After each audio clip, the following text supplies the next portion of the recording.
What's up, YouTube? Georgia Silver Hunter back, and today we'll be doing a $1,000 half-dollar hunt, and I'm excited to get into these two boxes. They came from our local Fifth Third.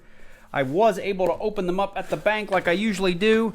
Box number one didn't look all that exciting, but box number two, when I cracked it open, has a little something special for us here on the top rack, and if you don't see it, I'll show it to you. We've got ourselves a 1951 Benji right here in the top rack. So I'm real hopeful for a lot more silver in here, because when there's silver on the end, there's often silver on the inside. So with that said, we're going to go ahead and jump into these. We're going to do box number one first. We'll finish on the Benji box to guarantee we get some silver in this hunt. But I can't wait. So let's jump into it.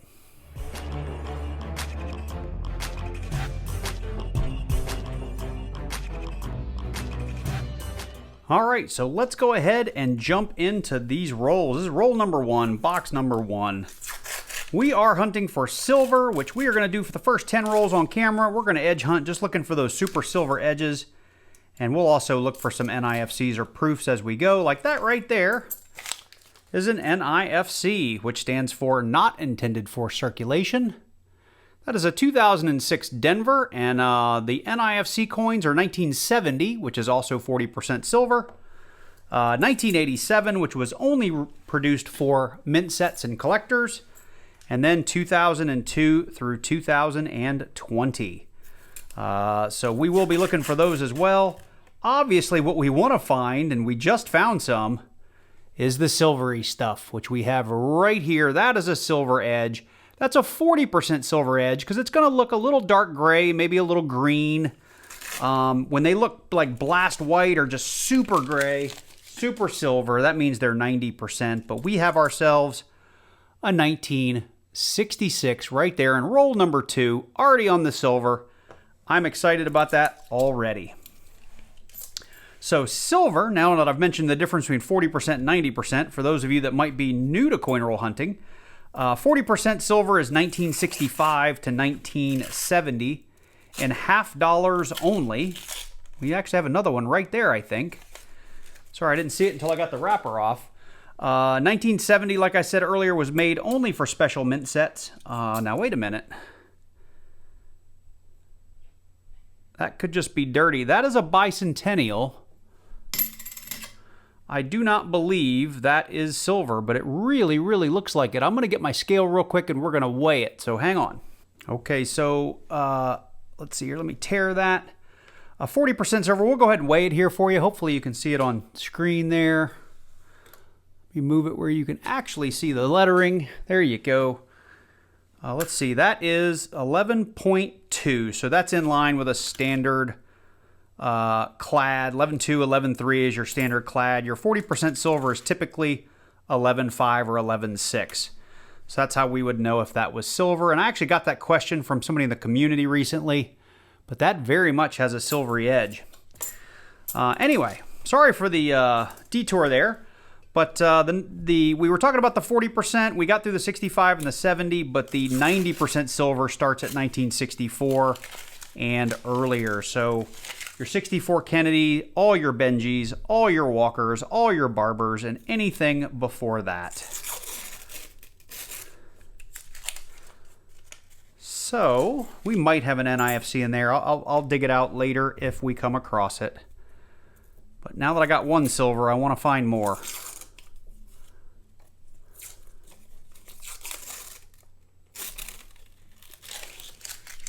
All right, that's all clad. Here is roll number 7. So no silver in there. Here's roll number 8.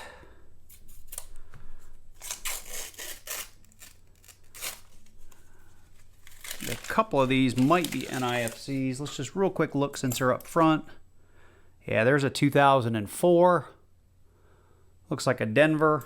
We'll go ahead and put that up here with our 2006. There's a 2014. So we might have a little NIFC dump in here as well. That's just a 72. There might be one or two others. That's just an 82. Okay. So 2 more rolls to get through.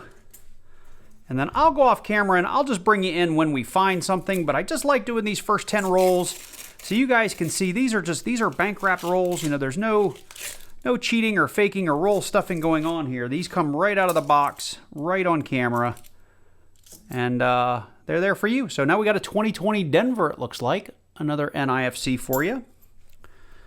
And this is roll number 10. And we have no silver. So hopefully this wasn't a fluke. We'll keep on hunting and bring you in as soon as we find something. So we are deep into box number 1 on roll 39. Out here I've got rolls 31 through 38 laid out. Here's roll 39, and I believe we've come across finally some additional silver. We'll cover them all in the wrap-up, but we have found a ton of NIFCs along the way. Some worse for wear, but they're still not intended for circulation coins, so we'll go through them. But over here, let's check it out together.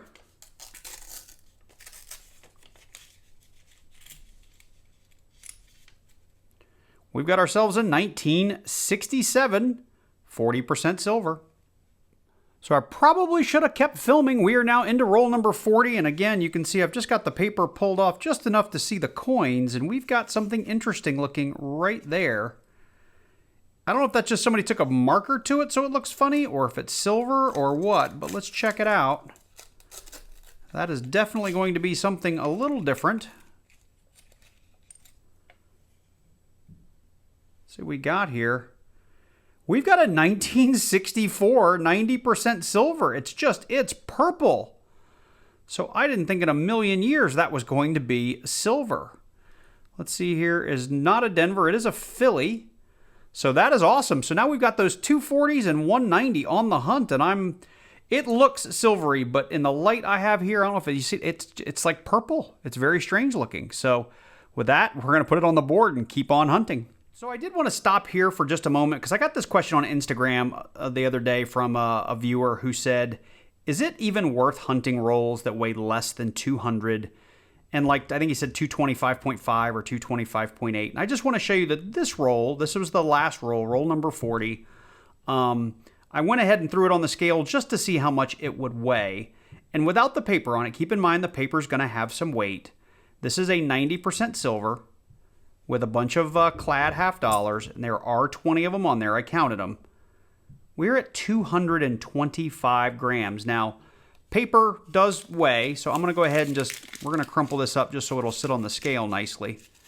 Nothing's been taken out of that. I'm just going to add it on. We are at 225.9. So, you know, for most coin roll hunters, once we get over 226.3 or 4, we know there's going to be 90% silver in it. But at 225.9, typically most of my rolls that weigh that much don't have silver, much less a 90 in it. Now, before I started this clip, I did go through and I weighed every single coin. And in this particular roll, we did have a lot of 11.0 coins, and they're supposed to weigh 11.2 or 11.3. And of course, your 90% should weigh 12.5 or so. So we just happen to have a lot of super light coins in here. I didn't have them pulled aside, but trust me when I say I had a lot of 11.0 grams. And if you have 5 or 6 or 7 of those, the grams come off pretty quick. And that allowed this roll to be as light as it was. We just cracked into roll number 42, and I think we've got silver, but maybe not. I wanted to bring you guys in just in case I'm wrong. That looks really, really silvery, and you can see I pushed that paper aside. That's not already pre-opened for those of you that like the evidence. Let's see here. Let's get it pulled open. And what do we have? We've got another 1967 40% silver, making it 2 on the hunt. So because we've found some silver here in the last, couple 2 or 3 rolls, I'm going to go ahead and we're going to do these last 10 rolls, I think it's 8 rolls on camera together. Hopefully you guys can see those. We'll start with this one. Hopefully I have room to do all this too. Let's see here. No silver there. Now that one looks partially open from the mint. That does happen from time to time. No silver there.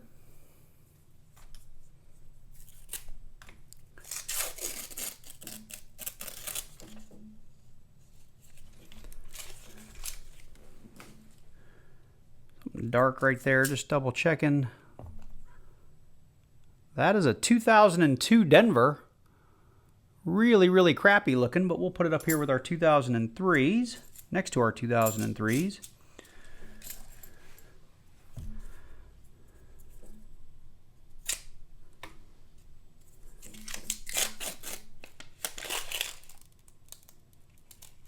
Nothing in there.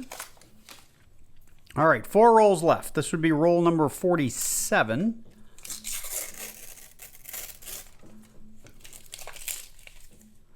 And we've got silver right here on the end. Looks like 40%. Let me get that paper off of here. If you can't see it, we'll get it real close for you. See what we've got. We've got a 1966. That is our 4th 40% on the hunt. We'll take it. Anything else in there? Not seeing it. All right, here's roll 48. A lot of shiny stuff. Probably a couple of NIFCs in there. Let's do a quick look. There's a 2020. It's a 2020. Both of those look like they were Denvers. It's a nice 1992. A nice 1999. And just a bicentennial. Oops. Dirty in my stacks up there. All right, running out of space here, but here's roll 49.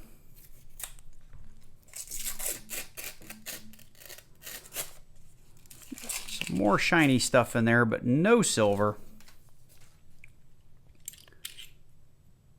It's a 2014 Denver.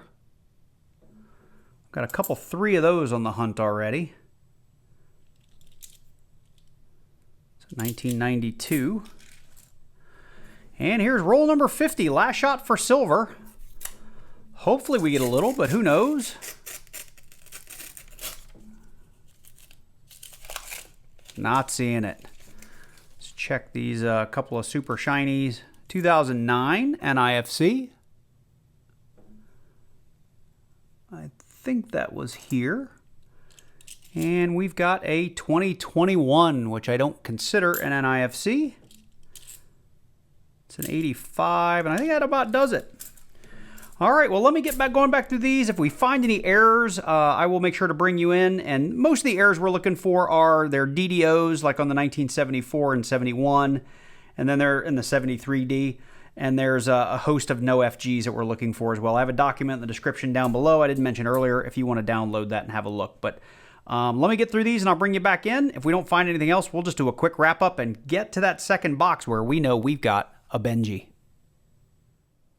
Okay, well, we have reached the end of the hunt. As you can see here, we've got 2 full rolls that we need to fill up because we had so many finds during this hunt. All you see up top here are NIFCs. We're going to take a quick look.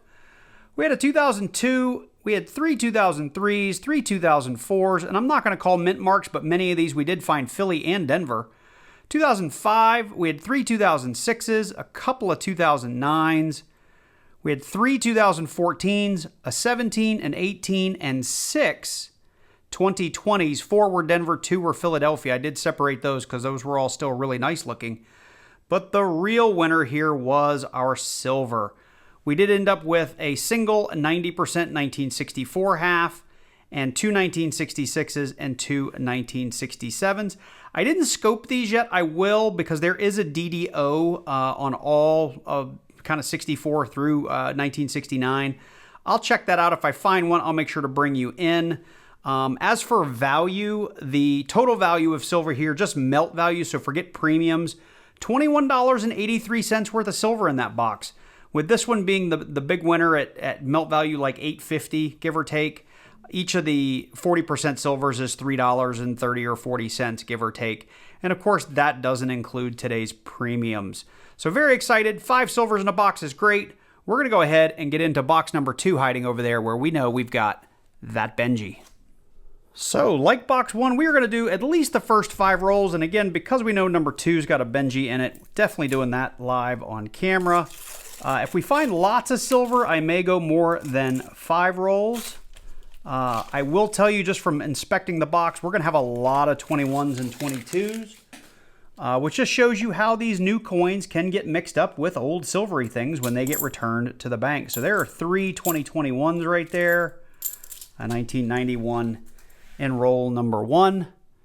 Here's roll number 2. There's our Benjamin Franklin. For those of you that love to see the weight of these rolls, I'll go ahead and do that. I know this frustrates some of you, but there are plenty of people that love seeing it. We've got a 1951. We are at 228.3 grams, so there's probably more than one silver coin in this roll. And 51's kind of a good year. I'm hoping it's a Denver, because I think it's a lower mintage on that 51 Denver. So let's see here. I'm going to open it slow. Oh yeah, we got multi-silver. So we got the Ender, and we got another one hiding right there. Hopefully you can see that. Anything else on the other end? Nothing on that end. Just the 2. So let's start with the one we know. There's that 1951, and it is a Philly. The mint mark would be here above the bell. 1951 Philly, I will take a 90% in roll number 2. As a matter of fact, we're probably going to end up with 2 90%.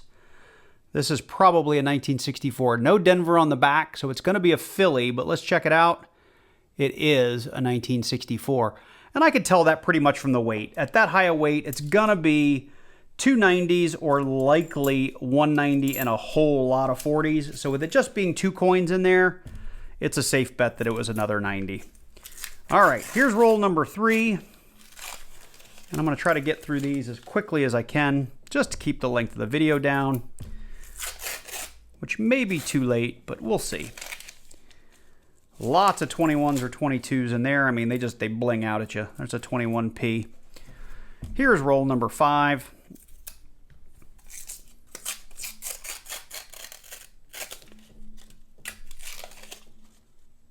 Yeah. I'm going to keep going. Let's see here. Roll number 6 with, I think they call these dryer coins when all the reeds have been basically removed.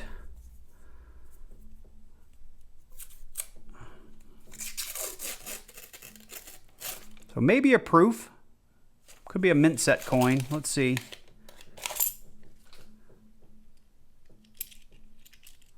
No, really nice. Just a 1978. That thick orange edge, a lot of times those are proofs, but it probably was popped from a mint set. Roll number 8. Oh, I thought that was going to be silver right there. It may still be. That guy right there looks really kind of silvery to me. Let's check it out together. These other super shiny guys are probably just 2021. Oh, 1995. That's definitely a 21. Let's check you out. No, that's actually a 1983, just a really silvery edge, and it's a Philly with an FG. And what are you? 1996. Okay, strange looking halves in this one. Roll number 9.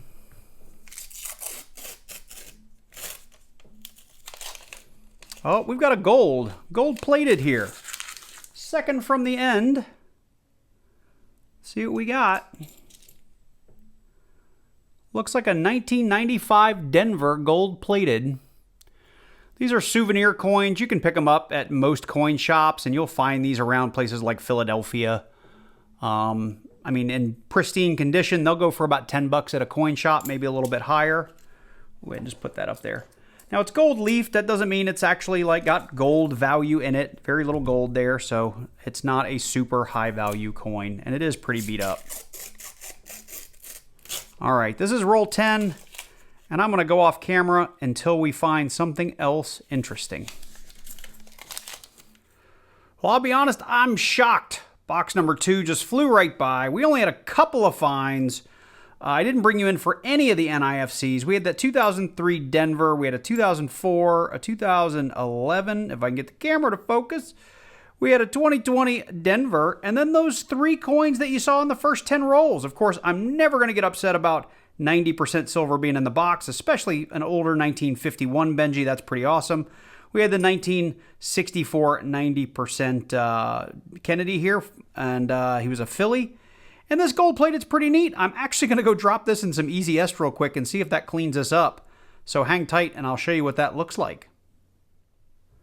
So what I did here was pull all of our finds out from box number 1 and box number 2. And as I said, I did drop this $50 in a little bit of Easy S. That Easy S did lighten it a little bit, and I did have to rub on some of this because it felt like it was almost like a glue or goopy substance that was on there. A lot of the dirt and grime the Easy S took off, but the glue, I just needed to kind of rub my finger on it. I would not recommend that. You do that if this were like a really highly valuable numismatic coin, but a gold-plated 1995, you're pretty safe to do that too if you just want it to be nice and shiny like I did, but that is the end result. To remind you on the silver, in box 1 we did have 190% and 440%. In box number 2, we did have that 1951. I wish it had been a D, but it is just a Philadelphia. And of course, we had the 1964 as well. Silver price on these two coins, if we just look at spot price or melt price, it's $16.56.